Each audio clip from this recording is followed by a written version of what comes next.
जो भी स्कूल का शेड्यूल है वो उसमें सेट किया जाता है, और इलेक्ट्रिक बेल जो है वो आगे कनेक्ट की जाती है। तो ये सिस्टम जो है पूरा ऑटोमेटिक हो जाता है।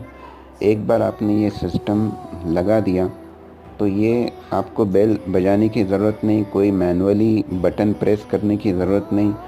इस सिस्टम को आपने ऑन रखना है और ये बेल जो है ऑटोमेटिक बजती रहेंगी जब तक कि आप इसको बंद नहीं करते। आप इसको शाम में बंद करके जा सकते हैं, वेकेशंस में बंद रख सकते हैं, कोई मसला नहीं। वापस से आप जब शुरू करेंगे तो ये इसका जो शेड्यूल है इसके अंदर सेव रहता है, वापस से उसी शेड्यूल के हिसाब से जो है वो बेल बजती रहेंगी।